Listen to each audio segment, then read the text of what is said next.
seeing if we can continue to play on. We're going to start in the back in the middle. Jeff Borzello, ESPN. Tommy, what did you see from Caleb Love at Carolina that made you want to recruit him out of the portal? And then how has he grown as a player and a person since getting to Tucson? I thought you said we're keeping the noise down in here with Jeff Borzello. I'm joking. Sorry, Jeff. You know, it happened really fast, to be honest with you. And, you know, we were at a position, you know, I liked our pieces coming back, but I just felt like we needed an influx of scoring and shooting. And, you know, I talked to Caleb initially, you know, and then a couple of days later he committed to Michigan. And it was just, I think it was just a cordial phone call. It was nice. And then obviously, you know, something happened with admissions at Michigan, and so an opportunity popped up, and we had a lot more clarity of what we needed. And, you know, Coach Rob, you know, had recruited him at Carolina, so there was a relationship there. And so, you know, we jumped on a few phone calls, and it went good. And we thought it was going to be a fit on both sides. And I remember, I thought it was such a good fit, I thought he was going to commit without visiting, because I was down in Puerto Vallarta on vacation. You know, it was a tough ending to the second season. And so my son and I were kind of down there a few days ahead of my wife and our daughters, because they were finishing up school. And, you know, obviously family vacations in our business are a big deal. And I remember talking to the Love family, and there was like 2 days they could visit, and it was like right in the middle of the vacation. And I'm like, hey, you know, I mean, I am down in Mexico on vacation with my family, you know, but, you know, there's an opportunity for you guys to visit if you want. And I'm thinking that, hey, no, you're good. We're going to come. Oh, we'd love to visit. So my wife flew down, and right when she landed, said, hey, I'm going back to Tucson for another day. So it was a pretty funny story, but it was an awesome trip. We went back, had a great visit with them, and he committed. And listen, it's been an awesome experience. You know, I know a lot of people want to talk about Caleb, and you know, I'm obviously more focused on the team all the time, and I understand why they want to talk to him, because it's an interesting story. It's been an awesome experience, and it's something I would do 100 times over again. And I think if I do it again, I could even do it better and help him out more. He's an awesome person. I have not seen many 22, 23-year-olds that have had to endure what he's had to endure in his life. And you know what? He continues to show up every day. And I've never had a bad experience with him, with attitude, body language, talking back, anything like that. So that's the real Caleb Love. I get to know the real Caleb Love. You guys, you know a perception of what Caleb Love and what you see on the court. And, you know, I think a lot of the assessments of him are unfair, but you know, that's the reality he has to live, and he's handled it really well. We'll stay in that back row. Michael Cohen, Fox Sports. Tommy, you've had a long line of international players find success in your program. When you look overseas, what are some of the traits that you're looking for and trying to figure out if they can adapt properly to the United States, the basketball here, and what have they brought to your program? Well, obviously you're looking for, you know, talent and you know, good character, those two things. And then it's what you said. You got to figure out if their game's going to translate or be developable over here, and you know, and not all of them are. And I've had a lot of international players, and it's worked out for a lot of them, and a few it hasn't. You know, I mean, it's not like I've batted 1,000 on it. And so I just always think it's fun. I think it's a global game. I think it's fun to add that mix into your locker room and have a really diverse, you know, culture within your team. I think, you know, strength always lies in diversity. And so, you know, I want to create a locker room that has, you know, a lot of diversity. And I think it's a ton of fun. And I think those kids overseas are learning a good style of basketball. I mean, if you look at the NBA right now, I don't know the percentage of players that are international. It's really high. It's normal. So to me, what I do is normal. I mean, I'm not looking at it like I'm not a specialist. I'm building normal basketball rosters for high-level teams, and that's how I always look at it. We'll stay in the back there, and then we'll come to the other side. Yep, back here. John Fanta, Fox Sports. Tommy, a lot of coaches will say about this tournament, the key to making that run is to keep making the tournament, and then it will happen at some point with a certain team. For you guys, you sort of said last weekend, we can thrive in chaos, that there's that nature to our group.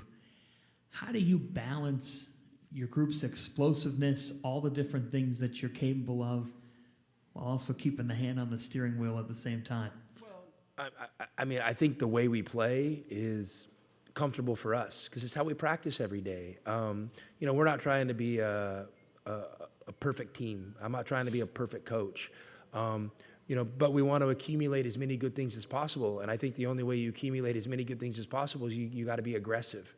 And when you're aggressive, you're going to make some mistakes sometimes, but you got to keep coming. That doesn't mean that we're not like trying to fine tune things or, hey, that might be a little too tough of a play or too tough of a pass. I mean, to be honest with you guys, I'm not a highlight guy at all. Like, I don't even sometimes realize okay, that was a dunk or whatever. Okay, that was 2 points in my mind. We're going back to the other end. But I also understand that our players, they're athletic, they're talented, they like to do that kind of stuff. So it's just kind of, you're right, it is a little bit riding a fine line of being aggressive and being over-aggressive. But I think that's one of the reasons we are successful and hard to play against is because we keep coming. We're going to come to this side of the room, start at the end of second row. Tommy Rustendog from The Athletic. Big picture coaching leadership question. Has the rise of NIL and the portal, has it changed the way you handle kids, whether it's coaching in practice or even the way maybe you speak about guys in the media? Absolutely not. I'm a college basketball coach. Always going to be a college basketball coach. So I think that you're going to find over time that the coaches that continue to be good college basketball coaches and figure out how to navigate this NIL landscape are going to be the most successful. I think you're going to find that guys that come here and try to coach them like pros, I don't think that's going to work because they're a lot of them are 18, 19 years old. And you know what? Just because players are making money now doesn't mean they're any better than they were 5, 10, or 20 years ago. They're still the same players. And they still need to be developed if they want to get to the next level or be good in college. So, NIL is something that, on a day-to-day basis, we don't even talk about in our program. I'm literally coaching the same way I have for the last how many years. And I understand it's part of the game. I understand it's part of getting players to come to your school. But on a day-to-day basis in our culture, they're treated the same as they ever have. And I think that's important that they are treated that way. And because you know what? To be a pro is something you have to learn how to do. And there's lots of guys that think they know or skip steps to be a pro and they don't make it. So I'm not going to do that to our guys. I'm going to continue to give them the same foundation we always have. We're going to stay on this side in the back row. Jamal Murphy, Hoops HQ. Another Caleb Love question, just in terms of on the basketball court. What kind of development have you seen, from the beginning of his career or even just the last couple of years you've had him? Yeah, I mean, listen, Caleb's really a dynamic player. I think that, people maybe get focused on his shooting or efficiency sometimes. But, I mean, the guy's been really good in, playing in pick and rolls and making plays. He can make all the passes. He can finish at the rim. He can hit a floater. He can hit a three. He can hit a three off the dribble. He's just a really dynamic player. You can play him off the ball in pin downs. All those things. He can push the ball in the break. So I just think he's just become more well-rounded over time. And I think the thing that's probably picked up the most is his playmaking. Something we really emphasize and are comfortable teaching how to do. And so, I mean, I'm comfortable when the ball's in his hands. Not that I expect perfection, but I know he has the ability to make things happen. We'll stay here in the front row. Yep. Rich Harris, Hoops Prospects. Coach, I'm going to go back to November 22nd when you played Duke. There was 2 areas where they, obviously beat you: 3-point percentage, rebounds, and you're not used to losing that rebound battle. Now, of course, Krivas played almost as much minutes in that game as Toby and Vesar played combined. So I would assume that you're confident that you can get on them on the boards better this time around. 3-point percentage, though. The team, a lot of guys are kind of not hitting at the same rate that they did last year. So is that the key to this game? Is it, or? I mean, we'll figure out the keys when the ball goes up, but obviously rebounding is always something that's important for everybody, not just us. And, obviously we're a different team than when we played them, and we didn't play good that game. I'm sure they would say they're a different team, and I don't think Duke played that great that game. So, it's going to be interesting to see, how it looks when we get out there tomorrow. The rebounding is something we're always going to emphasize, and we know it's not going to be easy, but we're here for it. The 3-point percentage, like I said, the last 5 games or so, we've shot the ball better than we have all year. So I don't know. Maybe it's these sticky NCAA basketballs and soft rims. I don't know, but we seem to be shooting the ball pretty good right now and pretty confidently, and let's hope that continues tomorrow.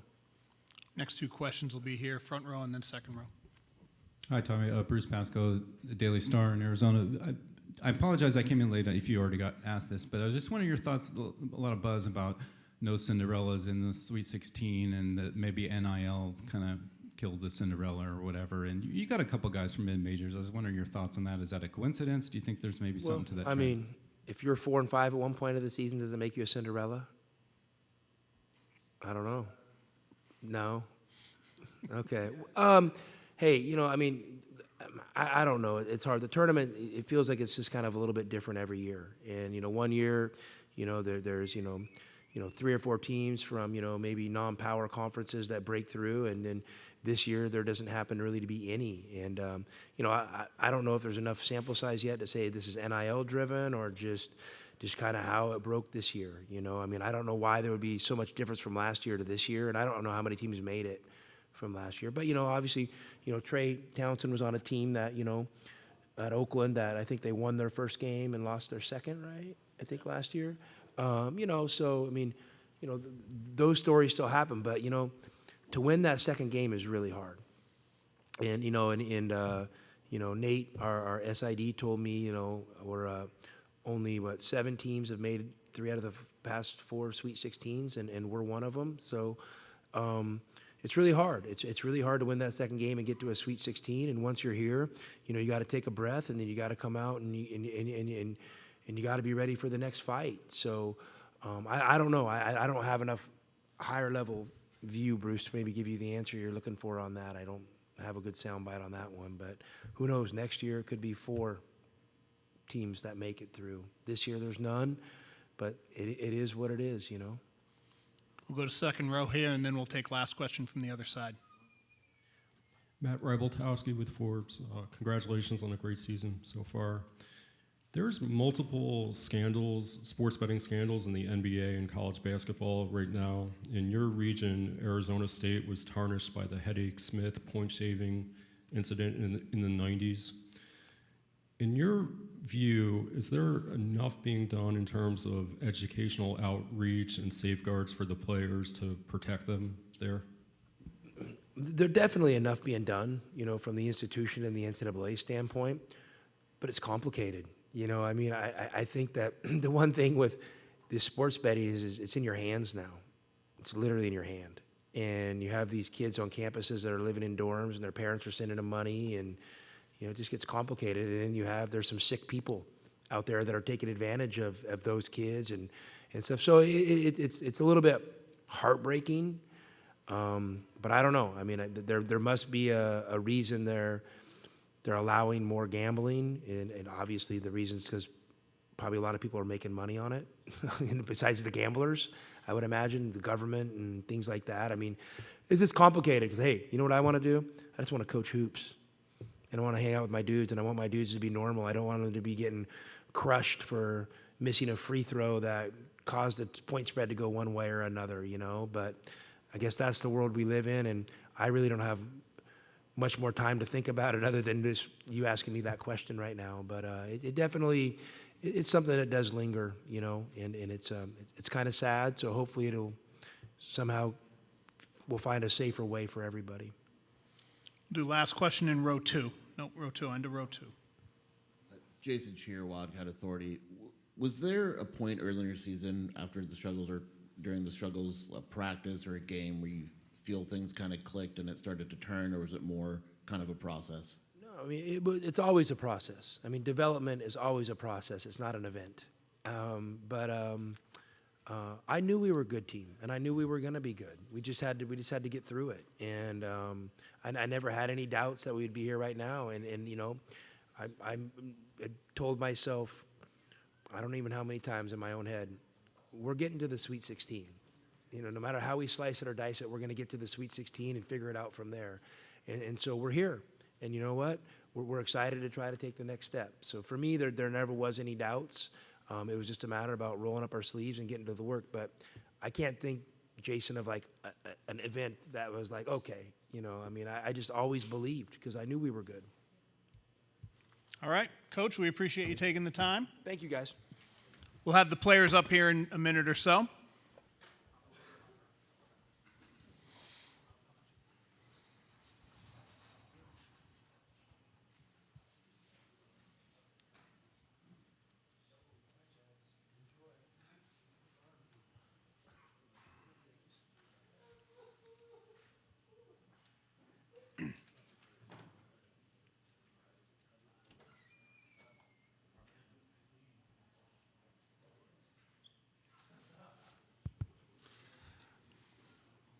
All right, we have the Arizona players here.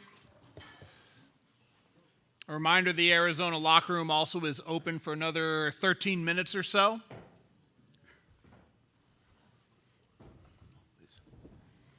All right, we have Caleb Love, we have KJ Lewis, we have Trey Townsend. We're going to go straight into questions for the student athletes. We'll, once again, if you have a question, just raise your hand. We'll get a microphone to you. Please give name and affiliation before asking your question. So questions for Caleb, KJ, or Trey. We'll start in the back, and then we'll go to the third row. From this side. Let's go from this side. Back row. Jamal Murphy, Hoops HQ. Caleb, you know, you've had a storied career, 2 big-time programs. I just wanted you to take it back to the beginning at North Carolina, and now, you know, your 5th season here at Arizona. Can you kind of describe where you've, you know, where's, you know, the journey for you, like what's going through your mind in terms of the journey you've been through, now being at this point? Yeah, I think it's definitely been a journey, and you know, my journey has been a lot of adversity, a lot of ups and downs, and everything in between. But you know, I think it's made me who I am as a person and a player. I've grown so much over the course of my, you know, college career, not only on the court but off the court. I've learned so much, and you know, I wouldn't trade it for anything. But you know, we're here now, and you know, I thank God for, you know, keeping me, and you know, I trust in Him that, you know, in every situation that, you know, He's gonna have me covered. We're going to go to the third row. We'll use the microphone on the opposite side, this one. Ryan Usbaum, Red Hawk Sports Network. So, Coach in his open, when he was just up here, said a lot about growth throughout the season through wins and losses. For everybody specifically, how do you guys think you've grown from early in the season in November to this point right now? Why don't we start with Trey, and then we'll go with KJ for that one. Yeah, yeah. I mean, we've gone through a lot of adversity, you know, throughout the season. Had our ups and downs early on, and I think that's helped us learn how to, you know, finish games and battle through that. I mean, it's easy to kind of fold down when you're expected to, you know, win a lot of games right off the beginning of the season. Obviously, we didn't do that. You know, we were 4-5 at one point, but we were able to turn that around once conference play started. And I give a lot of credit to the, you know, the Big 12 Conference for preparing us for this tournament as well. Just the physicality of everything, and you know, we just never lost faith in our guys. Coaches never lost faith in us, and we just believed that, you know, we were meant to be here, and you know, I think that's been shown, you know, end of February into March, and hopefully, you know, and onward. And KJ? You know, to piggyback off what Trey said, you know, just going through a bunch of adversity earlier in the year, but you know, nobody in our circle or in our program folded. You know, we kept belief, and we knew what type of team we had. And it was just a matter of time of us putting the pieces together and figuring out, you know, what worked for us. And again, you know, we went into conference play with a 0-0 mindset, and you know, ultimately, you know, we got better out of it. We're going to stay on that side. We're going to go to the front row. For Caleb, Aiden Wool, GoEasyCats.com. What do you remember about that shot that you hit against Duke in 2022 in the Final Four? I made the shot. I mean, that really has no, relevance to, this game coming up. So, I just want to focus on, the game plan that we have set, and, I want my focus to be, with this group. We'll stay in the front row. We'll come from the opposite microphone. Yep, in the middle. Rich Harris, Hoops Prospects. This is to all the guys. Basically, you played Duke once before, and Caleb, obviously you're familiar with them. Not this particular team as much, but your front line has changed, basically, because Vasar started in that game. But what do you guys each think is going to be the key to winning this game? We'll start with Caleb, and then we'll go down the row. KJ and then Trey. Just executing our game plan, the physicality of the game, being unaffected by any outside sources, whether that's refs or turnovers or anything like that. We just gotta play Arizona basketball to the best of our ability. We gotta play together. Our offense gotta click and things like that. And so, and in our defense, I think we've grown in that area throughout the whole year, and I think that's gonna separate us. I think just executing the game plan on both sides of the ball, also being physical, matching their physicality, and then rebounding is is going to be a big key for the victory, and then obviously taking care of the ball. Yeah, I mean, basketball is a game of runs, and both teams are going to have highs and both teams are going to have lows, and I think being able to stay in the middle of that, not get too high, not get too low, and understand that those runs are going to come for both sides. I think, whichever team can handle that the best, but also, obviously executing the game plan and things like that. But, basketball, as well as a lot of sports, is mainly just a thing of runs and just being able to weather the storm and appreciate the highs and, execute the game plan. So, yeah. We'll stay here in the front row on this side. Hey, Caleb, Adam Zagoria from NJ.com. How you doing? I know you said you're focused on this group, but you have had some big games against Duke in your career. What do you think led to your success against them in the past, and what are the challenges this Duke team presents defensively? I just think that, just me not being afraid of the moment, and, me trying to, impose my will, like my, kind of like St. Louis swagger to the game, and, me being from St. Louis, I'm not afraid of anything, anybody, and so I think just me, like channeling that, my inner St. Louis in me. But this Duke team does, they're physical, they're long, they're athletic and things like that. So we had to play kind of mind games and things like that to create advantages for ourselves and on both ends of the floor. And like Trey said, we got to match the physicality of the game, and I think we'll have success if we do that. We're going to stay on this side, standing over there. Oh, sorry, yes, second row, and then we'll have the stand. This is for Caleb Bashtai with Carolina Blitz. A lot was made of your post-game interview after your win against Oregon. There was a pause when they asked you about this matchup next round. What was going through your mind? I feel like you kind of held back. You wanted to say a little bit more than what you said in that moment. Yeah, I didn't want to give them no fuel or, bulletin board material. So, I just wanted to focus on, what this group got to do and, not give them anything that, they can, feed off of. Okay, we're staying on this side, standing over here.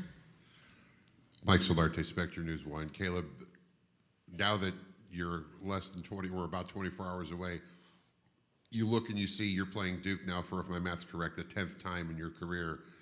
Is it one of those things where in your mind you're thinking, Duke again? Do I really have to play Duke again? And you've been successful with them, but it's one of those things that, are you getting tired of seeing these guys? No, not at all. I mean, it's the next game, and I'm loving the guys that I'm going in the battle with, and we've been so locked in, since we got here, since we found out, we got to play Duke, and we're not shying away from anything, and we're not running away from the fact that this is another game, and this is a game that we have to win. We do have a couple of calls on the Zoom. I'm going to go to them. I'm going to go to KCUB AM Wildcats Radio. So they should be on. You should be allowed to talk. Go ahead, KCUB. Yeah, David Kelly, Wildcats Radio 1290. First for Trey. Trey, you've kind of been at the forefront of the team over the last week. You spoke for the team on Selection Sunday. You were at the same press conference last week and then today. What's it meant for you, even though you're the fifth leading scorer on this team, to be in a position to carry the message for the Wildcats over the course of the last 2 weeks? Yeah, I mean, it's an honor that, my coaching staff, but my teammates, believe in me, as a player, but just as a person as well. I came in here a fifth-year guy, just trying to bring a level, of leadership, maturity, just being an older guy, especially being in this tournament. I was fortunate enough to play in it last year with Oakland. So, I was able to learn a lot from that experience, and just trying to bring all that, to this journey with these guys, just trying to pass the messages along, like just enjoy this opportunity in this moment, because so many teams, play their whole season just to get here and don't even make it. So the fact we're here, just appreciate it all and appreciate being with this one team, because, you're only going to be with this one team for this one season. So I've just been trying to pass that message along and, be as much of a leader as I can, even though, whatever I am on the scoring chart or whatever it is, I feel I can bring, any sort of leadership and mentorship to the team. Okay, we also have Chris Brown from AZ Bandcat Sports. I'm going to allow Chris to speak. Chris, you should be able to talk now. Hey guys, Chris Brown, AZ Bandcat Sports. Obviously a big time matchup in the program history in the 2011 Sweet 16 between Arizona and Duke. And then more recently, the home and home series the last 2 years. Just talk about what it means to be facing Duke again in the Sweet 16. That's for anybody. Why don't we start with Trey and then we'll go KJ. Yeah, I mean, I kind of relate that back to, my last answer is really any opportunity to play in this tournament, I look at it as a special thing.